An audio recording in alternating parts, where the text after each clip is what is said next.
saya agak campur bahasa Surabaya.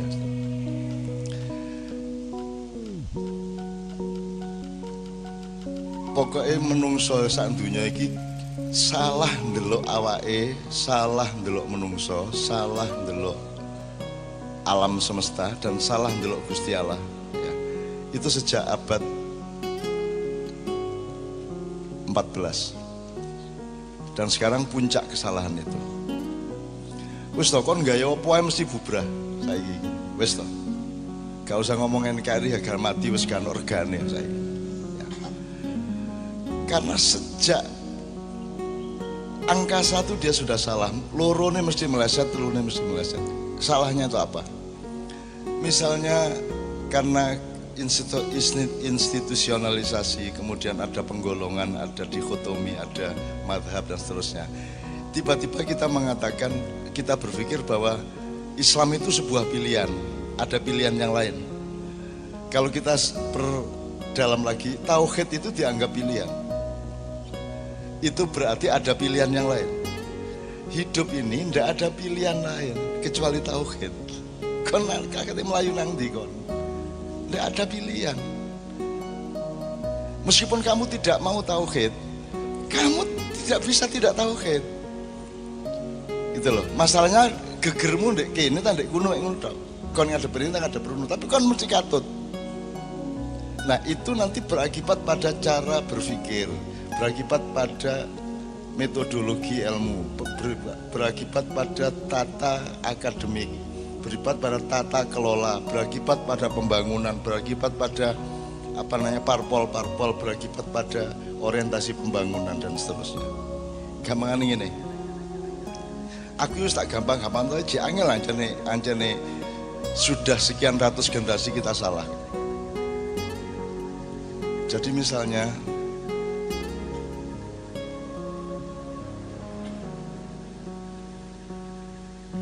kita itu sekarang nih, kita ini apa? Materialisme. Terus lawannya adalah apa? Spiritualisme gitu ya. Itu kita bikin lawan. Dunia akhirat, gelap terang. Itu kan dikotomi semua. Nyun sewu ya nek tak terusno, api elek bareng ku ya salah. Salah nek kon dikotomi ku salah. Kira tuh ngeluh kon muga-muga gendeng. Tak terusno ya. Gini loh.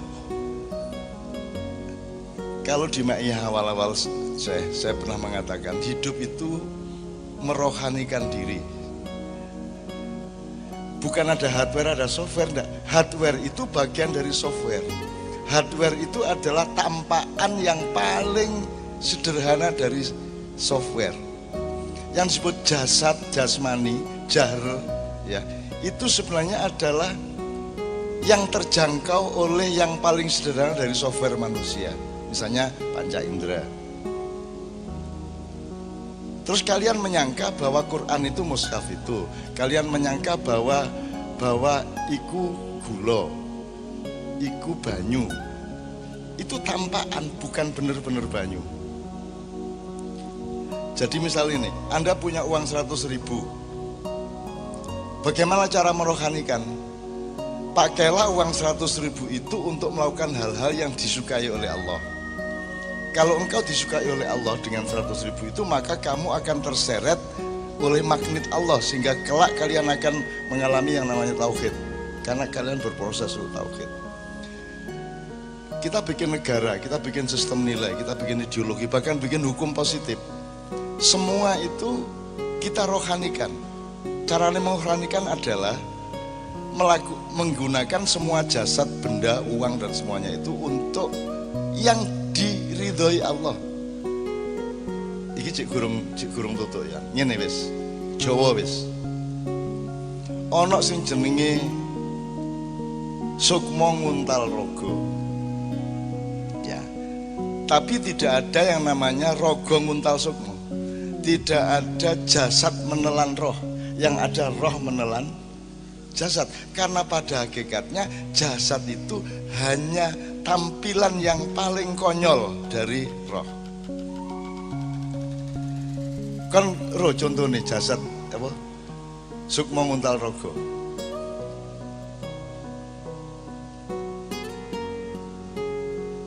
Terus contohnya Nyai Roro Kidul wis meneh wis. Nyai Roro Kidul ku saudara kembar, ku adikne Kyai Sapu Jagat. Jadi sing ono 5, dulur 5, 1 Kyai Sapu Jagat.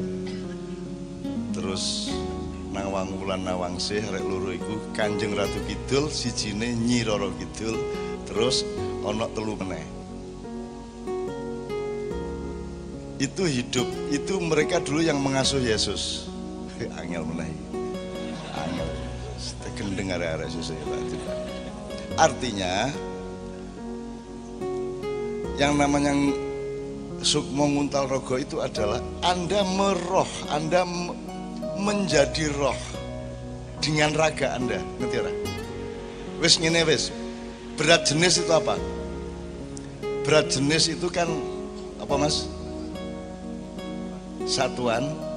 Jadi nek berat jenis itu misalnya watu, piye Mas? Jelasone. Minyak karo banyu. Ya.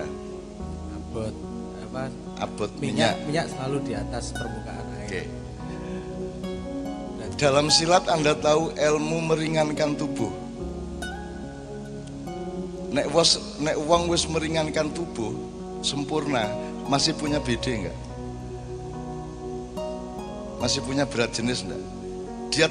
Dia akan terserap oleh gravitasi apa tidak? Minimal, yo nek teori fisik aku yo tahu sih. Jadi apa sih? Meringankan tubuh tambah lemu ini. Apa? Kalau teorinya kalau badannya terasa ringan berarti efek gravitasi terhadap dirinya semakin kecil. Semakin kecil. Ya, berat jenisnya. Jadi kayak kapas. Ya. Dalam ilmu silat kalau Anda puncak ujian main pedang adalah Anda bisa memotong kapas, bukan memotong kayu. Kalau kapas melayang, kamu potong, kapasnya tidak berubah gerakannya, tapi dia terbelah. Itu baru main pedangmu bagus. Meringankan tubuh adalah Anda membebaskan diri dari gravitasi. Kamu itu ya, membebaskan diri dari bobot. Bobot itu sifat benda. Kalau roh, dia tidak punya sifat itu. Nah, Sukmo Nguntal Rogo itu artinya Anda, jasad Anda itu diserap menjadi ringan, menjadi seolah-olah tiada tadi itu. Menjadi tidak ada karena sudah bergabung dengan roh itu yang namanya tauhid. Ya apa yang jelas nona angel banget. Roto. Aku khawatir arah itu sinau temenan. Maksud saya gini loh teman-teman sekalian. Kita ini keliru ngelihat hidup ini, kita ini keliru. Sejak abad 14 ada masa pencerahan, terus kita disuruh ngelihat hidup kayak sekarang ini. Terus mari ngono sampai ke tingkat ada Islam radikal, ada Islam liberal. Itu semua omong kosong. Itu semua memecah yang namanya tauhid. Teman sekalian. Jadi Ibnu Arabi atau siapapun sufi-sufi, Syekh Siti Jenar atau siapapun, itu bukan soal ilmu. Ilmu itu kan jarak. Itu soal bahwa Anda bergabung dengan Allah di roh Anda. Anda tidak bisa bergabung hanya mengandalkan jasad Anda. Anda harus meruh. Anda harus, kalau lagu ada yang megat roh. Megat roh itu artinya bukan rohnya dipegat, tapi jasad Anda itu ditaklukkan oleh roh Anda. Aduh, dukur banget ya, aku bingung. Jadi aku gampang-gampang loh gimana.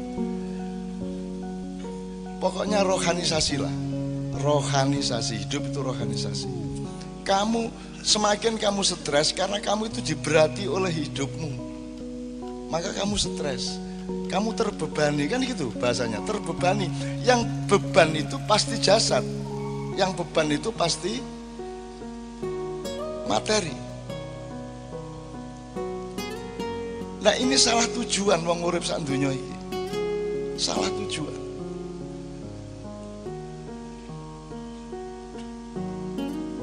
Ya apa ya?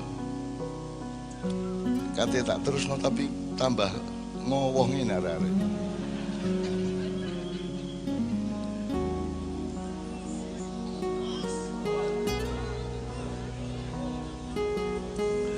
Oke, tak baleni sukma nguntal raga. Ya. Sukma nguntal raga itu artinya di maiyah ini teman sekalian, Anda menjadi lebih berat apa lebih ringan? Karena Anda sedang mengalami sukma nguntal raga pada tahap-tahap yang terus berkembang. Iki ojo serem-serem, jangan bicara institusi atau lembaga kebatinan. Iki loh, bebaskan dulu dirimu dari semua itu. Nggak ada NU, nggak ada Muhammadiyah, bahkan nggak ada Islam dalam tanda petik. Islam itu sebenarnya inisial, partisi, nek di hadis itu partisi, ceprom itu ya. Supaya kita bisa bikin apa jenenge? Apa yang berang jenenge berang? Komen lain, ya. Tapi jangan menyembah cepromnya itu. Itu kan cuma jalanmu untuk mengenali. Nah, bener gak, Bro?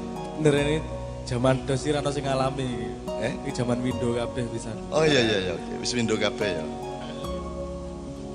Ya tapi kan tetap ada partisi E, D, C kan gitu. Nah dalam waktu DOS dulu disebut C-prom. Jadi dulu window itu kalau booting itu nanti DOS dulu baru ada C-prom slash ya .2 slash terus Anda ketik Windows baru keluar Windows-nya kan gitu waktu dulu ketika masih pakai DOS. Maksud saya Islam itu ya cuman C-nya tadi itu. Terus saiki C-ne iki dadekno agama. Padahal hakikat agama tidak Islam tapi tauhid. Lho ngerti gak? Jadi yang penting dirimu itu mentauhid, dirimu itu menyatu. Kamu jangan menjasad terus. Muga-muga ini kok cukul dhewe ya rek ya. Karena ini yang membuat kalian berat. Ini yang membuat Indonesia itu coba tujuannya materialisme, merasa ketinggalan dari Korea, dari Jepang, dari Amerika kan tuh. Tujuannya itu betul-betul berhala materialisme di Indonesia ini. Dan kerjaannya tiap hari sambat soal materi. Ya rakyatnya, ya pemerintah sampai uang haji loh katanya gawe infrastruktur. Saking melarate. Jadi kene iki wis nyembah materi ini gak gelem disembah. Akhirnya utang-utang nang Cina nang sendi kan gitu. Orang yang paling celaka adalah penyembah berhala yang berhalanya ndak mau disembah. Siapa ya? Nah itu Indonesia. Sampai utang berhala lah wis Mas. Gitu loh Mas. Nah berhala itu lambang itu berhala itu ketika Tuhan diwujudkan secara jasad. Kan gitu kan? Kira-kira gitu ya. Padahal Tuhan itu kutub lain dari jasad. Ya tajesid. Dan di dunia ini orang menyembah yang dia sebut Tuhan itu bisa digambar coba. Bisa digambar, bisa dipatung. Sak dunya iku deh. Terus berharap apa sama manusia yang salah ilmu, salah pandangan, salah. Tidak bisa berharap apa-apa. Jadi kamu wa ila rabbika farghab. Kamu tidak usah nunggu negara ini merdeka untuk merdeka. Kamu tidak usah menunggu negara ini sejahtera untuk sejahtera. Kamu mencari kesejahteraanmu sendiri bersama Allah. Kan begitu.